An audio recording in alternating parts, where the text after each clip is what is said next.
नमस्कार दोस्तों, स्वागत है आपका अपने YouTube चैनल में। और आज का हमारा टॉपिक होने वाला है हिंदी प्रैक्टिस सेट। अगर आपने पिछले प्रैक्टिस सेट नहीं करे, एक बार पिछले प्रैक्टिस सेट करो। इसमें पढ़ते हैं, प्रैक्टिस सेट में जितने भी क्वेश्चन है सबको पढ़ते हैं डिटेल के साथ। शुरू कर लेते हैं। पहला क्वेश्चन जो हमारा दिया गया है, पहला क्वेश्चन हमारा कृतवाच्य का प्रयोग नहीं हुआ है। किस वाक्य में कृतवाच्य का प्रयोग नहीं किया गया है? अर्थात वाच्य से क्वेश्चन है हमारा। वाच्य का शाब्दिक अर्थ क्या होता है? बोलने का विषय। क्या होता है वाच्य का शाब्दिक अर्थ? बोलने का विषय। जिस आधार पर हम बोलते हैं, कि बोलते समय कर्ता की प्रधानता है तो कृतवाच्य, कर्म की प्रधानता है तो कर्मवाच्य, और भाव की प्रधानता है तो भाववाच्य। और ये हमारे वाच्य के तीन भेद होते हैं, कृतवाच्य, कर्मवाच्य और भाववाच्य। सही है। और जो हमारा क्वेश्चन दिया गया है, कृतवाच्य का प्रयोग किसमें नहीं हुआ है? तो जो कृतवाच्य का प्रयोग नहीं हुआ है, अखबार पढ़े जाते में कृतवाच्य का प्रयोग नहीं हुआ है, क्योंकि इसमें कर्मवाच्य का प्रयोग किया गया है। सही है। क्योंकि इसमें दिया गया है, इसमें कर्म की प्रधानता है कि अखबार जो पढ़े जाते हैं, इसमें कोई अखबार पढ़ने वाला कर्ता भी तो होगा, लेकिन इसमें कर्ता का लोप है, क्योंकि ये कृतवाच्य नहीं है। इसमें किसकी प्रधानता दिखाई गई थी? कर्म की प्रधानता दिखाई गई है। ठीक है, कि अखबार पढ़ा गया है, किसी के द्वारा तो पढ़ा ही गया होगा, लेकिन वो मेन नहीं है किसके द्वारा पढ़ा गया। मेन क्या है? अखबार पढ़े जाते हैं, ये मेन। सही है। तो जिसमें अगर कर्ता की प्रधानता तो कृतवाच्य, कर्म की प्रधानता तो कर्मवाच्य, और भाव की प्रधानता तो भाववाच्य। उसके बाद देखते हैं नेक्स्ट, अगला दूसरा क्वेश्चन जो हमारा दिया गया है। क्वेश्चन है, निम्नलिखित में से या किस क्रम में अंतस्थ व्यंजन या वर्ण का प्रयोग नहीं हुआ है? अर्थात कौन सा हमारा अंतस्थ व्यंजन नहीं है? अंतस्थ व्यंजन से क्वेश्चन है। जो हमारे अंतस्थ व्यंजन होते हैं सभी को पता है, ये, रे, ले और वे, ये हमारे अंतस्थ व्यंजन होते हैं। जो शुरू के दोनों होते हैं ये होते हैं हमारे अर्धस्वर। ठीक है, पहला और अंतिम ये क्या हमारे अर्धस्वर। रे क्या होता है हमारा? रे होता है लुंठित। लय होता है हमारा पार्श्विक। सही। तो ये याद रखना। उसके बाद नेक्स्ट उच्चारण के आधार पर जो हमारा रे होता है, जो हमारा यह है, उच्चारण के आधार पर होता है ये हमारा तालु। उसके बाद नेक्स्ट रे होता है हमारा दंत, लय होता है हमारा दंत, और जो बै होता है ये होता है हमारा दंत ओष्ठ। ठीक है। तो इसके बारे में पूरा याद रखना। जो अंतस्थ व्यंजन है उसमें क्वेश्चन क्या था, कौन सा अंतस्थ व्यंजन नहीं है? तो है हमारा अंतस्थ व्यंजन नहीं है, ये हमारा संघर्षी व्यंजन है। ठीक है को क्या बोलते हैं हम? हंस पद होता है हमारा। उसके बाद नेक्स्ट है हमारा काकल्य ध्वनि होता है। और अगर बात कर लेते हैं अघोष सघोष के आधार पर, तो जो हमारा है होता है ये हमारा सघोष होता है। और अल्पप्राण महाप्राण के आधार पर हमारा महाप्राण होता है। सही है। तो अल्पप्राण महाप्राण के आधार पर हमारा है क्या है? महाप्राण होता है। सही है। तो ये याद रखना। उसके बाद देखते हैं नेक्स्ट अगला क्वेश्चन जो हमारा दिया गया है। अगला क्वेश्चन दिया गया है, व्यंजन संबंधी अशुद्ध वर्तनी बतानी। अर्थात व्यंजन संबंधी जो अशुद्धि है वो बताना। इसमें जो व्यंजन संबंधी अशुद्धि है, श्राप में व्यंजन संबंधी अशुद्धि है, क्योंकि श्राप को जो लिखा जाएगा शाप लिखा जाएगा। सही। तीसरे का अंतर क्या होगा? ए होगा। उसके बाद देखते हैं नेक्स्ट, अभ्यास का विशेषण रूप क्या होगा? अर्थात विशेषण से क्वेश्चन है। विशेषण के कितने भेद होते हैं? तो पता है विशेषण के 4 भेद होते हैं। पहला जो होता है हमारा गुणवाचक, उसके बाद संख्यावाचक, संख्यावाचक के बाद परिमाणवाचक, और उसके बाद सार्वनामिक या संकेतवाचक। ठीक है। लेकिन इसमें जो दिया गया हमारा क्वेश्चन है, अभ्यास का विशेषण रूप क्या होगा? अभ्यास का विशेषण रूप होगा अभ्यासी। क्लियर है, याद रखना। उसके बाद देखते हैं नेक्स्ट हमारा अगला क्वेश्चन जो दिया गया है। पांचवा क्वेश्चन दिया गया हमारा, ग्रंथ एवं ग्रंथि शब्द युग्म का सही अर्थ क्या होगा? ठीक है, शब्द युग्म से क्वेश्चन आते हैं, बहुत महत्वपूर्ण होते हैं, ये याद रखना है। इसमें दिया गया है ग्रंथ और ग्रंथि का सही युग्म कौन सा है? तो ग्रंथ और ग्रंथि का जो सही युग्म होगा, ग्रंथ होता है हमारी किताब और ग्रंथि होती है सिख गुरु। ठीक है, ये याद रखना। उसके बाद देखते हैं नेक्स्ट अगला क्वेश्चन, प्राचीन शब्द विशेषण के किस प्रकार में आता है? प्राचीन अर्थात पुराना, नया, अच्छा, बुरा, सब किस में होता है? ये हमारा गुणवाचक होता है। ठीक है, विशेषण के कितने भेद होते हैं हम पढ़ चुके हैं, 4 भेद होते हैं जो हमने अभी पढ़े थे, गुणवाचक, संख्यावाचक, परिमाणवाचक और सार्वनामिक या संकेत। सही है। उसके बाद नेक्स्ट जो आपको याद रखना है, अगर पूछा जाए सार्वनामिक विशेषण के कितने भेद होते हैं, तो 2 होते हैं। कौन कौन से होते हैं? एक होता है मौलिक और दूसरा होता है यौगिक। उसके बाद संख्यावाचक के कितने होते हैं? इसके भी 2 होते हैं, याद रखना। एक होता है निश्चित संख्यावाचक और दूसरा अनिश्चित संख्यावाचक। परिमाणवाचक के भी 2 भेद होते हैं, एक निश्चित परिमाणवाचक और एक अनिश्चित परिमाणवाचक। विशेषण बहुत महत्वपूर्ण होते हैं, विशेषण को सही से याद रखना है। उसके बाद देखते हैं नेक्स्ट अगला क्वेश्चन जो हमारा दिया गया है। अगला क्वेश्चन जो हमारा दिया गया है, इसमें दिया गया है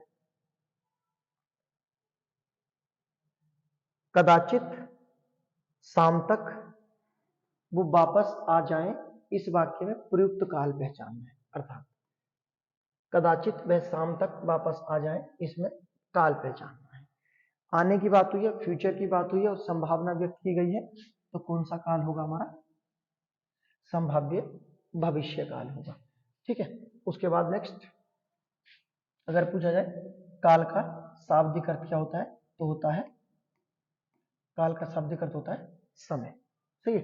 उसके बाद देखते हैं नेक्स्ट अगला क्वेश्चन जो हमारा दिया गया है। अगला क्वेश्चन है, जो कवि लोकप्रिय होते हैं उनका सम्मान सभी करते हैं, वाक्य में सरल वाक्य होगा। अर्थात एक वाक्य दिया गया है, ये पूरा वाक्य है और इसका सरल वाक्य बनाना है कि इसका सरल वाक्य कैसे बनेगा। पहले तो ये याद रखना कि ये जो हमारा क्वेश्चन है वाक्य भेद से है। ठीक है, और जो है ये आपका रचना के आधार पर वाक्य भेद से हमारा क्वेश्चन है। और रचना के आधार पर वाक्य भेद कितने प्रकार के होते हैं? याद रखना 3 प्रकार के होते हैं। पहला होता है सरल, दूसरा होता है संयुक्त और तीसरा होता है आपका मिश्र। ठीक है, यही सा क्वेश्चन है, इसमें बनाना हमें कि सरल वाक्य जो बनाया जा सकता है। पहला दिया गया है जो कवि होते हैं वे लोकप्रिय होते हैं, ये सरल नहीं है क्योंकि इसमें 2 क्रियाएं दे दी गई हैं। उसके बाद लोकप्रिय कवि का सम्मान सभी करते हैं, यही हमारा सरल वाक्य का उदाहरण है। और सरल वाक्य की हमारी जो पहचान होती है वो आपको याद रखना है कि कर्ता तो कितने हो जाए, एक से ज्यादा कितने कर लो, सोहन मोहन गौरव सौरभ सब कर लो, सब करता है, लेकिन सरल वाक्य में क्रिया हमेशा एक ही होती है। ठीक है, तो याद रखना सरल वाक्य की पहचान क्या होगी? कर्ता अनेक हो सकते हैं लेकिन क्रिया एक होगी। ठीक है, ये सरल वाक्य की पहचान होती है। उसके बाद अगर बात करें संयुक्त वाक्य की, तो इसमें 2 अलग अलग वाक्य होते हैं जो एक दूसरे से जुड़े हुए नहीं होते, उनके बीच में और, क्योंकि, किंतु, परंतु, तो, नहीं तो ऐसे शब्द आते हैं। जबकि मिश्र वाक्य में क्या होता है? एक वाक्य दूसरे वाक्य पर आश्रित होता है, इसमें कि, वह, उसे, जब, तब, जैसा, वैसा, ऐसे शब्दों का प्रयोग किया जाता है। सही है, इनसे क्वेश्चन आते रहते हैं, इससे हमारे एग्जाम में भी क्वेश्चन आते हैं। ठीक है, याद रखना। उसके बाद देखते हैं नेक्स्ट हमारा अगला क्वेश्चन जो दिया गया है। अगला क्वेश्चन दिया गया है, ऐसे उपवाक्य के बीच जो परस्पर संबंध होने पर भी स्वतंत्र वाक्य प्रतीत होते हैं, वहां पर कौन सा या किस चिन्ह का प्रयोग होता है? ब्राह्म चिन्ह से क्वेश्चन है। ठीक है, ब्राह्म चिन्ह से क्वेश्चन हमारे बनते हैं, आपको याद रखने हैं। तो ये जो दिया गया है, ऐसे उपवाक्यों के बीच जो परस्पर संबंध होने पर भी स्वतंत्र वाक्य प्रतीत होते हैं, वहां पर कौन से चिन्ह का प्रयोग करते हैं, तो यहाँ किया जाता है हमारा अर्धविराम का चिन्ह। और जो अर्धविराम हमारा चिन्ह होता है कुछ इस तरह से लगाया जाता है, सही है, याद रखना। उसके बाद नेक्स्ट जो इस तरह से लगाया जाता है पूर्ण विराम, उसके बाद जो हमारा अल्प विराम होता है, ये हमारा अल्प विराम होता है। उसके बाद जो हमारा निर्देशक दिया गया है, तो याद रखना निर्देशक होता हमारा इतना बड़ा चिन्ह, और इसका अगर हम छोटा लिख देंगे इस तरह से हो जाएगा, तो ये हो जाएगा हमारा योजक चिन्ह। तो निर्देशक और योजक चिन्ह में आपके बस चिन्ह के अंतर होता है, अगर लंबा चिन्ह है तो निर्देशक, और छोटा है तो योजक चिन्ह है, सही है। तो याद रखना ब्राह्म चिन्ह से क्वेश्चन है। ब्राह्म चिन्ह के बारे में देख लेते हैं कि ब्राह्म चिन्हों की संख्या कितनी है, 20 है। कौन सी भाषा से लिए गए हैं, तो ये हमारे अंग्रेजी भाषा से लिए गए हैं ब्राह्म चिन्ह। उसके बाद नेक्स्ट ब्राह्म चिन्हों की संख्या 20 है, किसके आधार पर है, तो व्यक्ति का नाम याद रखना, कामताजी प्रसाद द्वारा ब्राह्म चिन्हों की संख्या कितनी है, 20 है।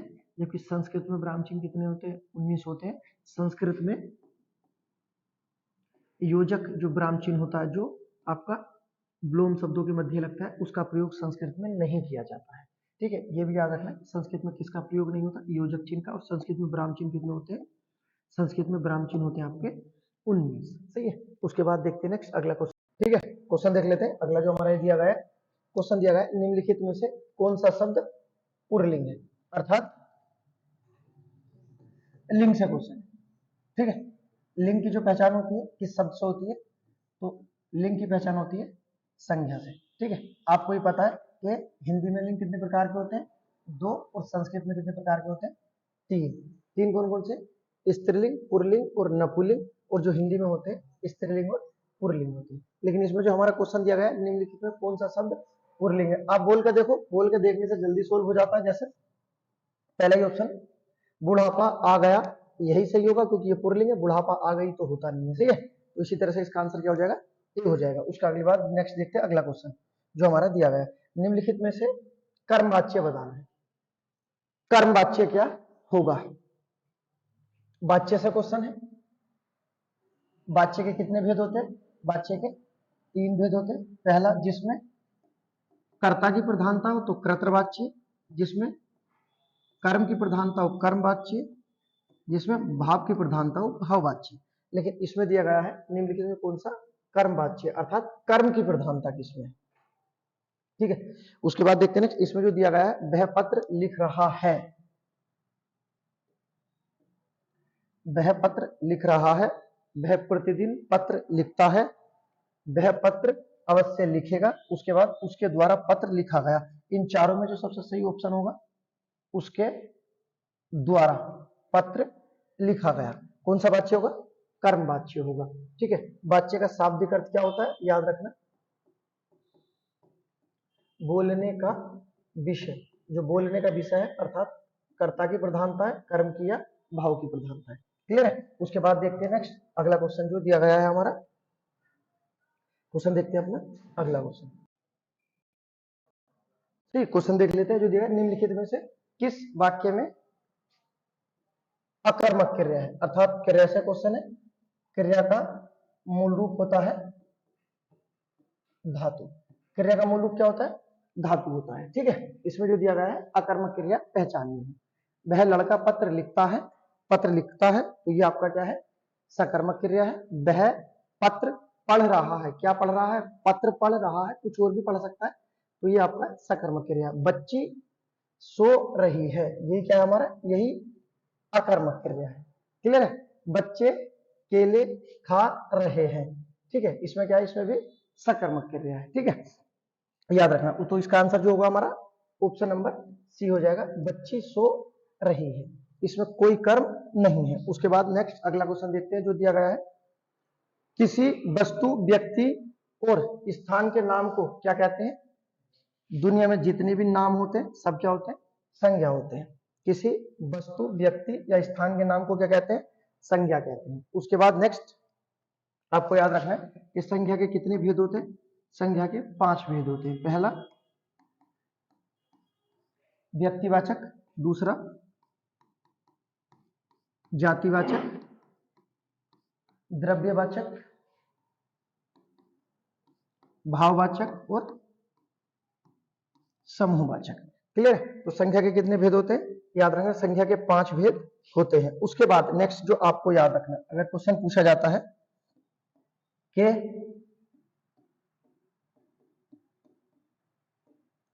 संख्या के विकारक तत्व कितने होते हैं, संख्या के विकारक तत्व कितने होते हैं, अगर क्वेश्चन पूछा जाता तो याद रखना ये होते हैं आपके 3। कौन कौन से? लिंग, वचन और कारक। संख्या के विकारक तत्व कितने होते हैं? 3 होते हैं। तीनों का नाम याद रखना। उसके बाद नेक्स्ट अगर पूछा जाए उत्पत्ति के आधार पर संख्या कितने प्रकार की होती है, तो 3 प्रकार की होती है। पहली जो होती है ऋण, यौगिक और योग रूप। क्लियर है? तो संख्या से क्वेश्चन बनते हैं। अगर पूछा जाए संख्या के कितने भेद होते हैं, तो कहना 5 भेद होते हैं। अगर पूछा जाए संख्या विकारत्व कितने होते हैं संख्या के, तो 3 होते हैं। उत्पत्ति के आधार पर संख्या कितनी होती है? 3 होते हैं। इस तरह से क्वेश्चन आते हैं, आप याद रखना। उसके बाद देखते हैं नेक्स्ट अगला क्वेश्चन जो हमारा दिया गया है। नेक्स्ट क्वेश्चन क्या हमारा? प्रस्थांकन का अंग्रेजी अनुवाद क्या होगा? प्रस्थांकन, पहला अमेंडमेंट, वेरिफिकेशन, स्पेसिमेन या इंडोर्समेंट। तो इसका जो आंसर होता है प्रस्थांकन का होता है इंडोर्समेंट। प्रस्थांकन का अर्थ होता है। उसके बाद नेक्स्ट जो दिया गया है वेरिफिकेशन। वेरिफिकेशन का क्या अर्थ होता है? सत्यापन करना। वेरिफिकेशन क्या होता है? सत्यापन करना। उसके बाद नेक्स्ट जो दिया गया है अमेंडमेंट,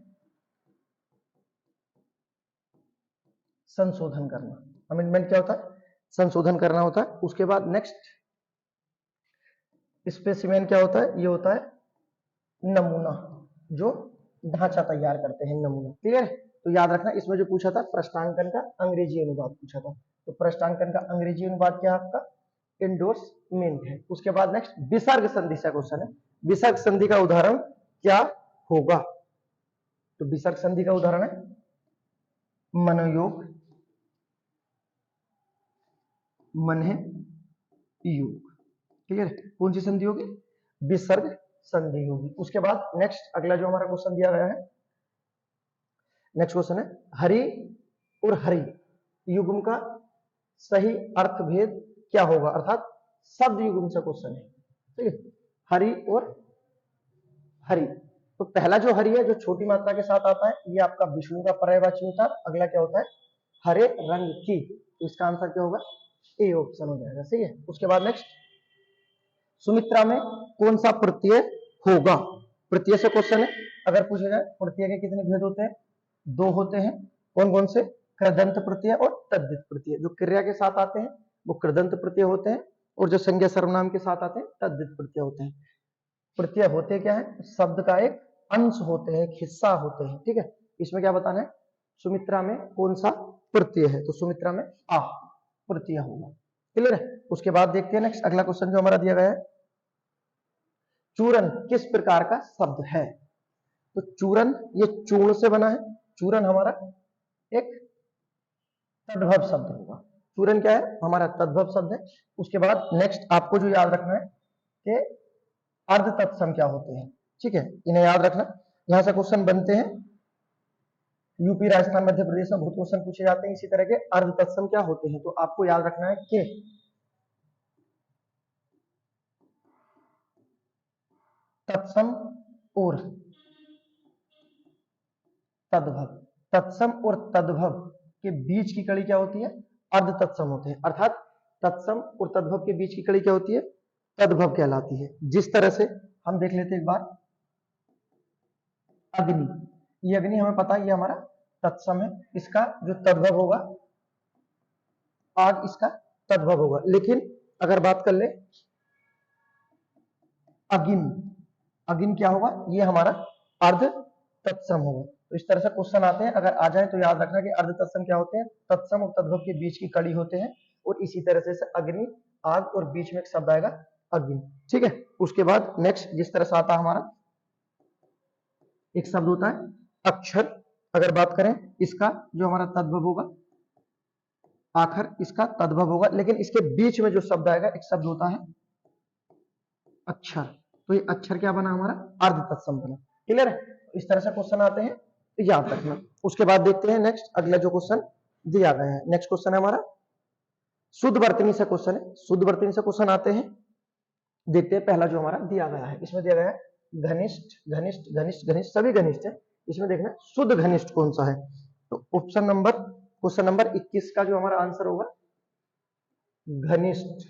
ये ठ और ट वाले बहुत कंफ्यूज करते हैं, जहां भी मिल जाए इन्हें अलग लिख लिया करो, ये बहुत क्वेश्चन आते हैं ठ और ठ वाले। तो ऑप्शन नंबर क्या हो जाएगा हमारा, बी हो जाएगा। उसके बाद नेक्स्ट 20 नंबर हमारा औद्योगिक बताना है। ठीक है, औद्योगिक में कौन सी वर्तनी शुद्ध होगी। इसमें सिंगल सिंगल मात्रा है, इसमें डबल डबल मात्रा है, तो यहीं पर कट जाएगा। उसके बाद यहां पर भी दे दिया, तो ऑप्शन नंबर क्या हो जाएगा हमारा, ए सही हो जाएगा। उसके बाद नेक्स्ट जो हमारा दिया गया है क्वेश्चन रामायण के बारे में, रामायण रामायण रामायण जो भी दिया गया है, तो इसका जो शुद्ध आंसर होगा ऑप्शन नंबर बी हो जाएगा रामायण। क्लियर है? ये हमारे क्वेश्चन नंबर था, क्वेश्चन प्रश्न था, आपको याद रखना है। ठीक है, आप अपने नंबर चेक करना किसके कितने नंबर बने हैं। मिलते हैं नेक्स्ट वीडियो में। अगर वीडियो पसंद आई तो लाइक करें, सब्सक्राइब करें।